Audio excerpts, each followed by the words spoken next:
Hey everyone, welcome to the Counsel of Trent podcast. I'm your host, Catholic Answers apologist and speaker, Trent Horn. I remember a female friend of mine was once asked to give a chastity talk at a local high school. And she was having a little bit of trouble coming up with the talk, so she goes to a priest that she knew, this kind of older, quirky priest, and asks him, Father, how should I start off this talk? I'm really not sure what I should do. And he says to her, look, here's what you need to do. It's simple when you talk to teens about this. You just stand up in front of them and you shout, sex! I got your attention now? Good. Here's what I have to say. So that was his advice. She chose to not run with that, for better or for worse. But that is what I am here to talk to you all about today. Sex! Or sexual ethics. I think these are some of the teachings of the faith that are the hardest for us to share in our culture today, the teachings related to sexuality, especially a very basic question, what is sex even for? So I want to talk about that and just some insights that I've had, including ones that came from a video I did where I went and asked that very question to a group of college students in San Diego. Before I get to that, though, I definitely want to give a big thanks and shout out to our supporters at TrentHornPodcast.com. You guys are awesome. And if you want to support us to help the channel to grow, definitely check that out, TrentHornPodcast.com. You get our free catechism study series. You have access to the New Testament study series, a print edition of Catholic Answers magazine, a fancy mug with my mug on it, a lot of great stuff. So be sure to go and check that out at TrentHornPodcast.com. Otherwise, definitely like this video, subscribe to the channel. It's always really appreciated. So I want to focus on this episode. I don't want to give a really comprehensive apologetic. That's not what I want to do here. Rather, I want to talk about the difficulties that seem to be involved in talking about sexual ethics with the broader culture and how we need to approach it in a certain way to get people to rethink this, because it's difficult. I read this in an article once, and it made a lot of sense to me, that the author was saying when Christians speak to larger culture about pro-life issues, he compared that to fighting in World War II. When you tell people abortion is wrong, and you show them pictures of aborted unborn children, even people who are in favor of legal abortion get very ambivalent, very uncomfortable, because there, with the wrongness of abortion, it's easy to identify what's bad. Just like in World War II, you ask, why are we fighting? Well, look at what the Nazis were doing. Obviously, it's very clear to see the wrongness in what was going on in World War II, just like it's very easy to see the wrongness of what is happening in the issue of abortion. As to be clear, I'm not saying those who have abortions are Nazis. That is not what I am saying. I'm making an analogy that when we talk about the issue of abortion, even people who disagree with us or are on the fence, it's easy for them to wrap their heads around what is wrong in the situation of abortion and why someone would be against abortion. Just like it's easy to wrap your head around why somebody would have fought along with the Allies in World War II. But the same author said when you transition to homosexuality, for example, and let's say same-sex marriage, the campaign to keep marriage the legal definition of the union of a man and a woman, he compared that to the Vietnam War. When you ask, why are you fighting in the Vietnam War? And people were very dejected, the domino theory, it was hard to explain exactly why someone would be there. And people were very cynical about being involved in a conflict that seems like you shouldn't even be fighting in the first place. And I think for a lot of Christians, they can feel that way about sexual ethics. They might think, well, how do I get people to see that sexual activity outside of marriage is wrong when it's not as clearly visible as like showing a picture of an aborted unborn child, for example? So I think, and once again, I don't have a silver bullet about how to do this either, because sexuality is such a deep part of a person's being and something that they're naturally gravitated towards with very strong feelings. It can be difficult for them to rationally assess what's good or bad in this area. And it's really easy to come up with all kinds of justifications for your own sexual behavior. So, and also there's a lot of woundedness, people who have been wounded by people when it comes to sexuality, even within the church, as we've seen. So how to care for those who've been wounded and how to help people see that our modern culture's view of sexuality ultimately is not good for them. That what God created as part of, he wrote into our very being what is best for us in terms of our sexuality, and to help people to see that. That's what I want to talk about today. And I think I just want to present here in this episode kind of a starting point. And then maybe further on, maybe I'll develop this into more of a full apologetic. I'd love to, people have asked me, can you write a book like Persuasive Pro-Life, but it's on persuasive sexual ethics or something like that?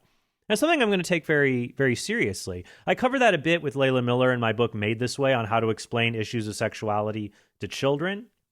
No, I think a book treatment for adults and explaining the church's teachings might be helpful here. So how would we do that?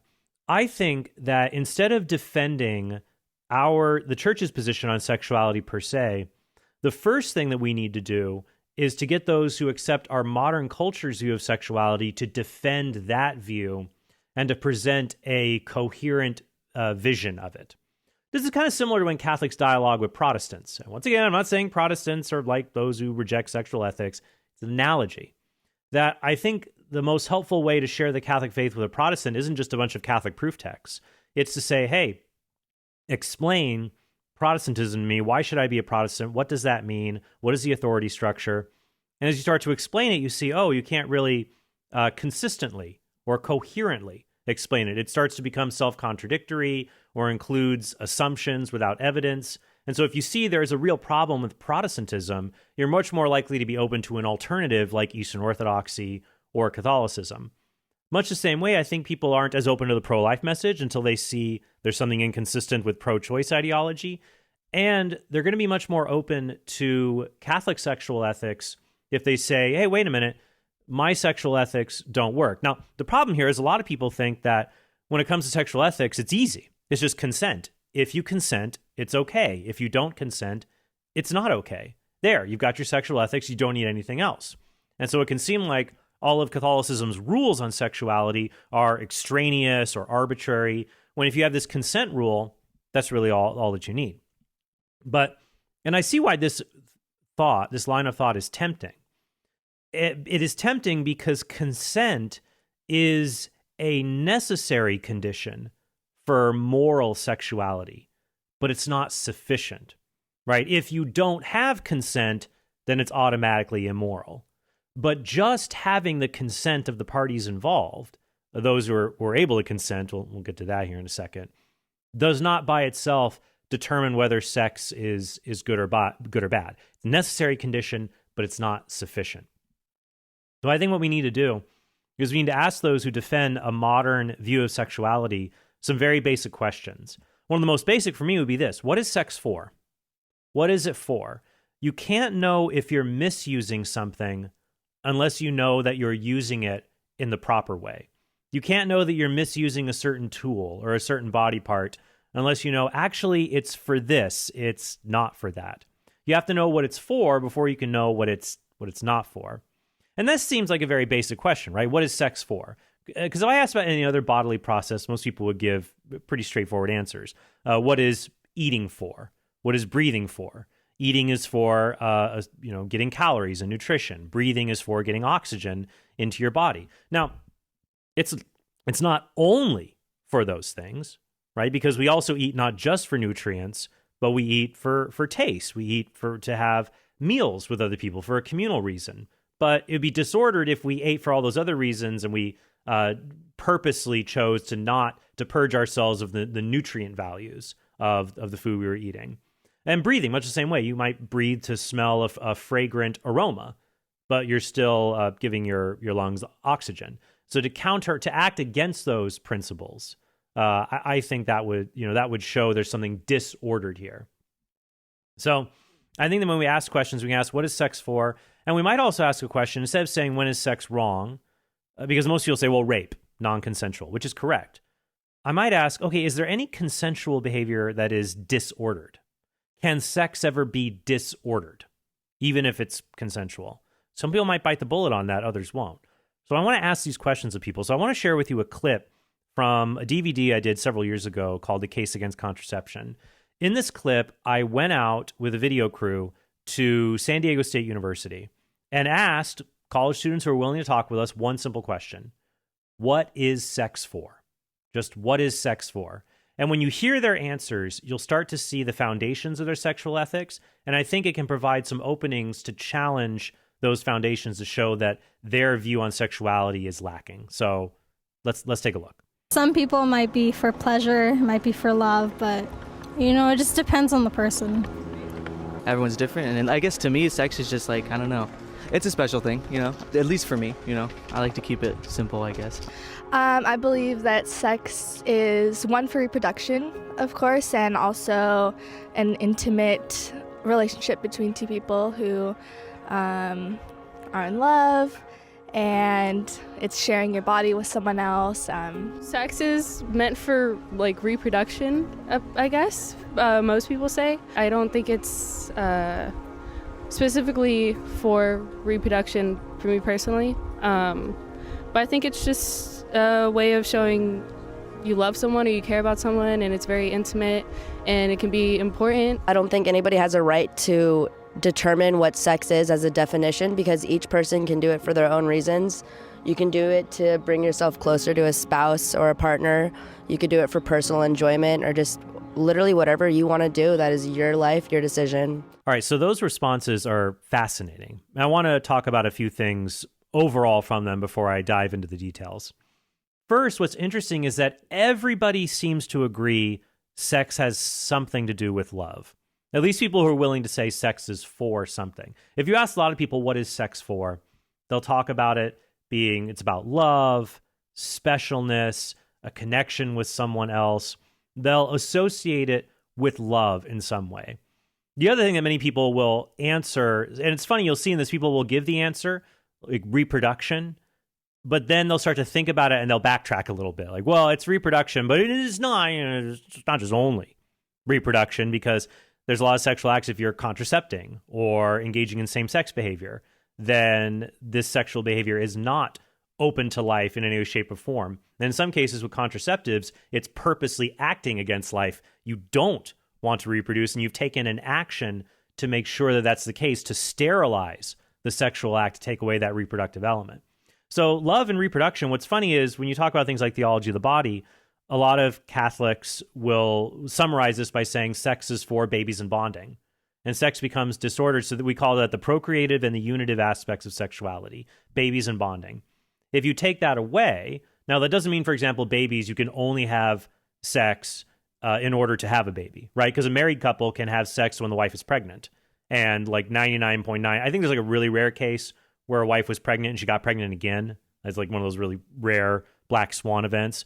But in general, the church has never prohibited sexual relations between spouses after menopause, or sexual relations during pregnancy when you can't get pregnant. But you can't do anything to directly sterilize the act. So when you purposely act against either the babies or the bonding, it's disordered. You act against the babies if you contracept, for example. You act against the bonding. So you can't have babies without bonding. You can't have bonding without possibility of babies. That's why contraception is wrong.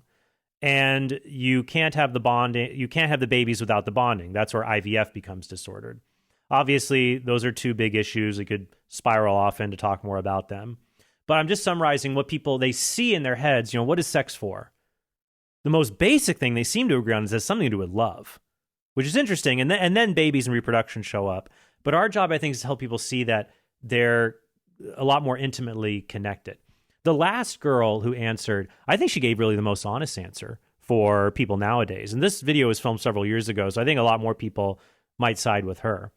And when she said, well, it's not for anything, and nobody can tell anyone else what it is and isn't for. So what I want to do now is I want to go through these different answers that people give to the question, what is sex for? And I think we need to ask people, answer the question, what is sex for? What is its purpose? And then challenge them to show that their answers aren't satisfactory. They leave something out, or they're contradictory.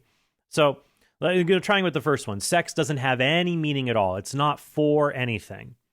So there's nothing really. So if someone says there's just nothing special about sex at all.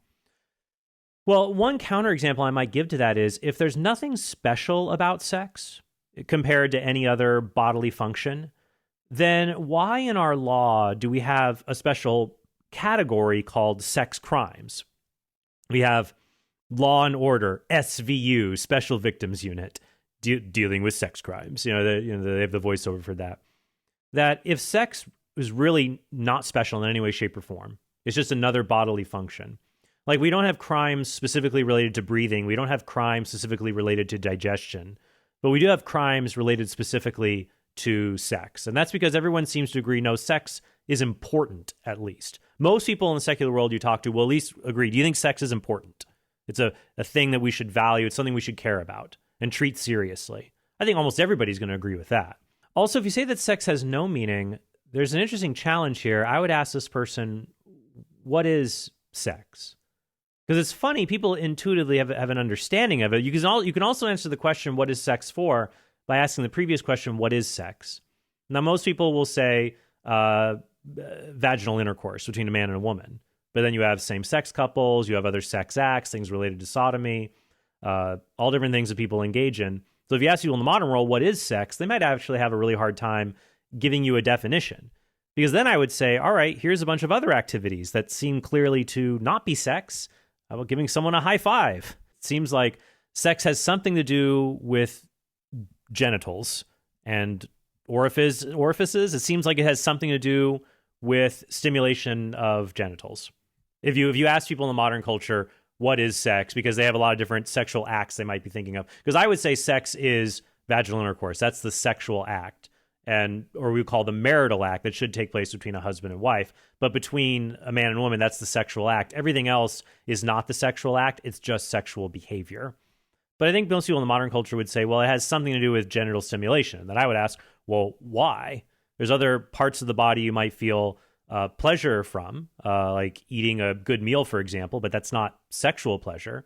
Why are the genitals, why is that what sex is? And it seems like it's all dealing with the organs that are related towards the act of reproduction. It's like when people try to take away, say, oh, I remember I was debating a philosophy professor once about abortion. And I said, well, these organs of the body, they seem naturally ordered towards reproduction. And he said, no, those aren't reproductive organs, they're sex organs.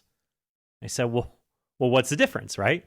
Well, what is sex? It seems like it's that activity that is ordered towards reproduction. We see that in other animals when we talk about their sex or sexual behavior. We recognize that it's about the reproduction that they have between the male and female in the species. So the idea that sex doesn't have any meaning, very few people will openly say that, and I also think it doesn't work. Let me give a few other examples. Some people say, well, sex is for pleasure, right? It's just for pleasure. It's for feeling good. There's nothing special about it we need all these moral rules for. If you consent and it's pleasurable, then that's just what sex is for. Why is this so confusing? But I think deep down, most people agree sex is not just about pleasure. It just can't be. And I will give a counterexample. It's very hard sometimes to find counterexamples in the modern world because more and more sexual practices that were once considered deviant or perverted are considered normal. So it's hard to find counterexamples. But here's one: infidelity. Like, there is just like a why. Now, I know there are ethical, non-monogamous, polygamous type people, polyamorous, who are trying to push the polyamorous lifestyle. Most people are not willing to buy into that. Most people see sex is not just for pleasure, because if it were just for pleasure, right, having a friend has pleasure to it, right? It's fun to hang out with your friends if you get along with them. So if it's fun to have one friend, why not have two friends? Why not have three friends? Having more friends, no one would say it's wrong to have more than one friend if you enjoy having friends. But many people, if you tried to tell someone you're dating or married to, well, I really enjoy having a girlfriend or a wife. Why not have another one of those? Or I like having a lover. Why not another lover? Most people will see infidelity is wrong because sex is just about pleasure. I remember reading an atheist blogger once who said he came out as polyamorous because he was having an affair, basically. And he said that the requirement in marriage to be monogamous was as unreasonable as requiring in marriage to be vegans. Like, that's an unreasonable requirement to predicate marriage on. And I would agree, because what you eat does not have any intrinsic connection to the promises of marriage. The whole point of the promises of marriage are basically you promise to remain in a relationship with this person and not to sleep with anybody else. That's the core things that you're promising. We say you promise to be true to you. That's what that means. So I think that people who say that it's just for pleasure, they can't explain why infidelity is wrong. Why even asking if you can be unfaithful is something you just should not do. Why we have this general expectation. Like, for example, if you had a spouse that told you could not have any other friends whatsoever, that spouse would be controlling. That's toxic, possibly abusive behavior. But if you have a spouse that said you can't have sex with anybody else, that's completely normal for them. That's what our culture recognizes. They have a right to say to you. But why is that? If sex is just for pleasure, why do they have a right to say you can't have that particular pleasure with other people? And I think what makes most sense to say is that sex is not just for pleasure. It's for something else.